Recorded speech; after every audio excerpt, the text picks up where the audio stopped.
The year was 1993, and I cared about three things: baseball, basketball, and super big gulps. I was 13, and I roamed the streets of Claremont like I was its king. The people at 7-Eleven, yeah, they knew who I was. I stood at 6'2" and could play the paint like an extremely young Kevin McHale. After playing in the summer Pistol Pete basketball clinic, I was offered a scholarship from Horizon Christian High to play on their newly formed basketball team. I accepted and quickly took the school over. During 7th grade, not only had I become the starting power forward for the Panthers, I was also ASB president. To be fair, I was elected VP, but the president got kicked out of school for smoking pot, so I was bumped up. It was like Nixon and Ford, but much more tragic. Like Gerald Ford, my reign as president was forgettable and short.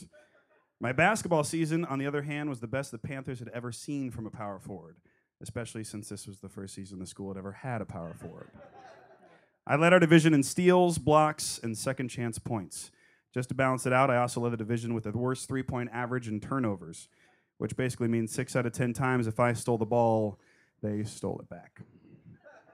Some of my own on-the-court screw-ups are due to a nice mixture of misguided, badly timed celebrations and a school principal who made himself the head coach. Not because there weren't other options, but because second place wasn't one. Principal coach urged us to play like NBA champions and instilled in us a chance to achieve greatness. He also told us we ran like fairies and gave us attention if we didn't play the offensive boards like David Robinson. I strive to do right by Coach. He was my mentor, and if you let him down, you let the team down. And if that happened, you were nothing to him, and he treated you accordingly. Off the court, I was a stud.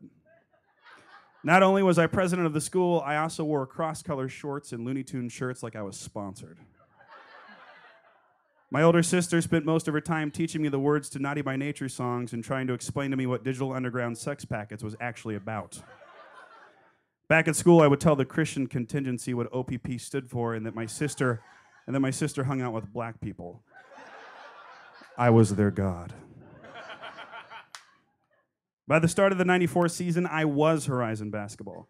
The kids at Bishop's and Francis Parker knew who I was, and I talked as much shit on the court as I could get away with while playing for the Lord. There was no stopping me. I was the next Larry Bird, except I knew how to do the Humpty dance. Sports were everything, and anyone who said different was a fag. Then, out of nowhere, one of those things happened that is so terrible it can only change the rest of your life. You see, staying true to Claremont, as I got older, I spent more and more time skateboarding and listening to a lot of punk rock, rather than focusing on the bounce pass and running drills. One afternoon while skating with some friends, I was trying to nail Pop Shove It down a 10-stair at Correa Junior High, and on about the 30th try, I hyperextended my knee and went to the ground. I had never felt pain like that before, nothing even compared. Finding out wrestling was fake was close, but this was a whole other place of hurt. I went to the doctors who told me the damage to my ligaments and cartilage was so severe I should have surgery. What? Surgery? Hell no. Would Fat Mike have surgery? No. He would dye his hair and not shower. Raise my fist in the air and spit on the doctor's clipboard. No scalpel was touching this punker's kneecap. As time went on, I couldn't play basketball without a very large knee brace that would keep my knee in place.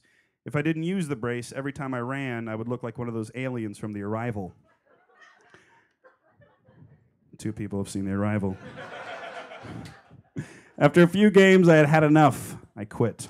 They took away my scholarship and gave it to some kid from Lincoln who quickly got arrested. Without my scholarship, I couldn't afford to stay at Horizon. My mom told me I was funny and should try to be an actor. Since Horizon's drama department at the time was mainly $5 versions of Our Town, I transferred to the San Diego School of Creative and Performing Arts, or SCPA.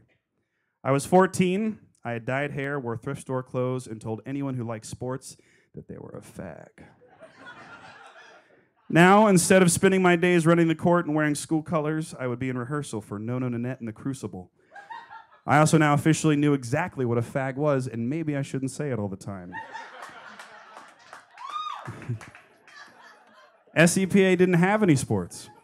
Instead of taking PE, you could take tap or flamenco or modern dance. You know that old saying, the man with one eye is king in the land of the blind? Well, the PE coach at a performing arts school is bored. My friends from Horizon didn't understand it. They were under the impression that the kids at my school danced on lunch tables and sang in perfect harmony about their daily activities. While this only happened on Mondays, I was hurt by their assumption that my school was fame. The more I pushed away from them, the more I succeeded on stage. By the start of my senior year, I was drama at SCPA. The kids at Madison and La Jolla knew who I was, and I let my rendition of Bottom from A Midsummer Night's Dream do all my shit talking. Luckily, at SCPA, I found a lifelong mentor and a new coach in my drama teacher, Mr. Bill Doyle, who just happened to be a big homosexual. This new coach didn't make me run or do push-ups. He made me memorize lines and push my imagination. He also taught me tolerance while still trying to maintain some sort of belief system that was salvaged from my Horizon days. In 1998, I graduated from high school with a letter in drama and a kick-ass time step. I thought to myself, the day Patrick Ewing could nail a kickball change was the day I'd start caring about sports again. Then in the fall of 2009, something ironic happened. Horizon Christian High School called me and asked me to take over what was left of their fledgling drama department. I felt like Rafiki was holding me above the rock. The circle of life now almost complete. I accepted and quickly took the school over once again. I started reverting funds allocated for sports into the theater. I convinced the jocks to audition for musicals, promising them some sweet Christian actress tale. My one goal was to take down my old friend, the basketball program. Why? Because I'm still punk rock, damn it. What would Fat Mike do? Now, I'm the coach. I have the chance to shape these kids' lives into one of two ways: faith or narcissism, ignorance or tolerance, Tom Stoppard or LeBron James. Now that I'm in that position, I finally learned the last great Bill Doyle lesson. There's a lot more than just two ways. It's just up to me to live in one. Thank you. That was Dallas McLaughlin.